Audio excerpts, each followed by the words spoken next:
In the previous video lesson I showed you that voltmeters should always be connected in parallel with the device that they're trying to measure, and ammeters should be connected in series. Ammeters have a low internal resistance. Voltmeters have a high internal resistance. Ideally, this resistance is infinite, and ideally this resistance is zero, but these aren't exactly ideal, and therefore when trying to determine the value of this resistance using Ohm's law, there's some inherent error in both your voltage and your current reading, and so you can only get an approximation of this resistance. So I suggested that a circuit known as the Wheatstone Bridge could be used that gets around these errors in measurement. So the Wheatstone Bridge is constructed something like this. Let's say the battery is ideal. Close the switch. Then we're going to make a network out of 4 resistors. So the resistor I just drew here, I'm going to call that R number 1 and say that's a resistor whose resistance we already know. And the same thing, this other one I'll call R2. Both R1 and R2 have known values of resistance.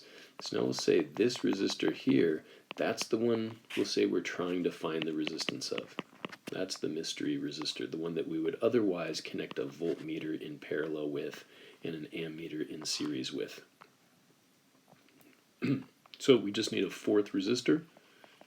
Now this one could be a decade box or a potentiometer, just some resistor that's variable. So I'll call it R subscript V, and I'll put that symbol on it that means variable value. So in a way that's also a known value, but it's a known value that we can control. So then the last thing we need is to make certain that the electric potential at point A and the electric potential at point B are exactly the same. Now a simple way to do that would be to connect a pure galvanometer between those points. Now when I say a pure galvanometer, I mean no other resistance has been connected, no internal resistance has been connected either in series or in parallel with it. This isn't a voltmeter and ammeter, it's just that pure galvanometer, the wire that's wrapped around some rotating axle with a needle on it that deflects if any amount of current flows through it. So that's the idea. You adjust the value of the variable resistor until there's no reading in the galvanometer. See, if the electric potential at point A is different than the electric potential at point B, well, that's what it requires to drive an electric current, right? A difference in electric potential. But if the electric potential at point A and point B are equal, then no difference in electric potential means no current flows through the galvanometer, and that's what we're looking for. All right. Well, by the way, let's call this junction X and this junction down here Y. Now, the electric potential at X is the same as the potential on the high side of the battery, and the electric potential at point Y is the same as the electric potential at the negative terminal of the battery. However, that potential is 0 because here we see the symbol for ground, right? So in other words, the electric potential at junction Y is equal to 0, and the electric potential at junction X is equal to the EMF of the battery, which means the potential difference from X to Y, which drives the current through this path across R1 and R2, the potential difference from X to Y is the EMF of the battery.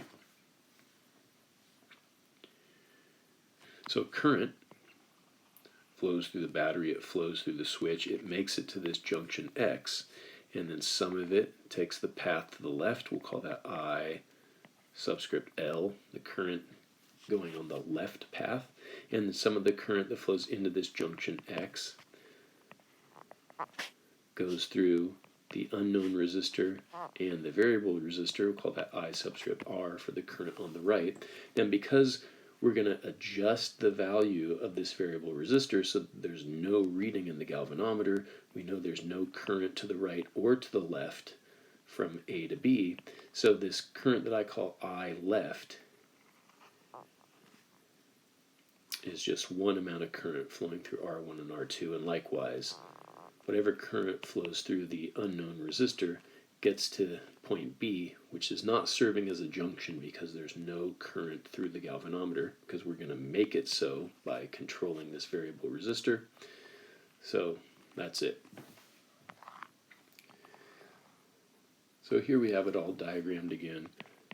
R1 is known, R2 is known, there's our unknown resistor, there's the variable resistor, and we're going to make sure the galvanometer reads 0, so we know that I1 is the same current through resistor 1 and 2. Oh, I'm sorry, we're calling that I left, not I1. And IR, the current that flows on the right branch, is the same current through our unknown resistor and our variable resistor. Okay, well, again, the only way the galvanometer reads 0 is if the electric potential at A equals the electric potential at B, and we know the potential here is 0. So the electric potential at point A would just be the current through that left branch multiplied by resistor number 2. That's just applying Ohm's law. When we multiply current times resistance, we get a voltage. It would be a drop in voltage from point A to point Y, but working from point Y to point A, it's an increase in voltage. And so the electric potential at point A is equal to the current through the left branch multiplied by R2. The electric potential at point B is equal to the current through the right branch multiplied by the variable resistance.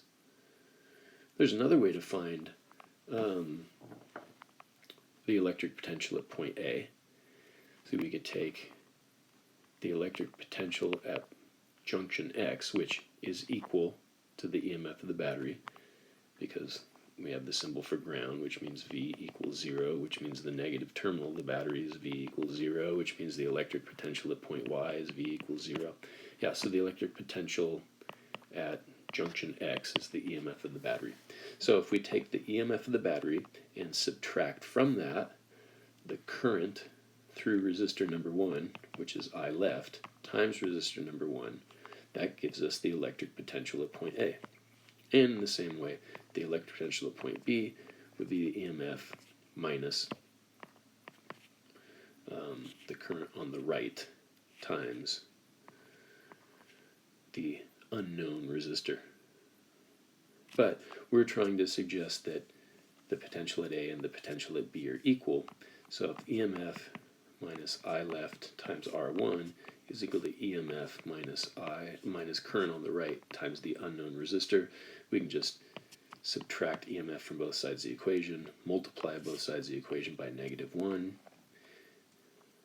Okay, so there's one equation by considering the voltage drops from junction Y across the top resistors.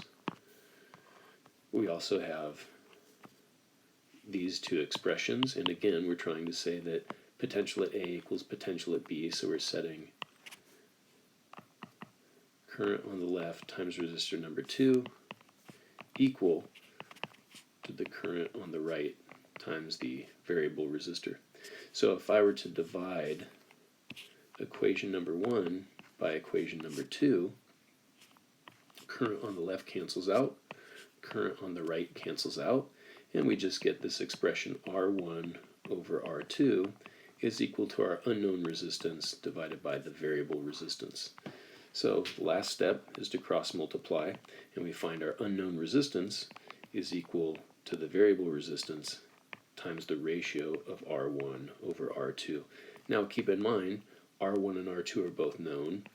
We can also read the value of our variable resistor that we adjust until the galvanometer reads 0. So all of these quantities are known, so we can finally solve for the unknown resistor. And it didn't require us to use a voltmeter or an ammeter.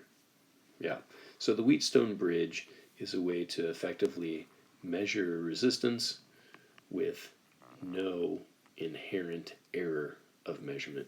Pretty neat. Thanks for watching.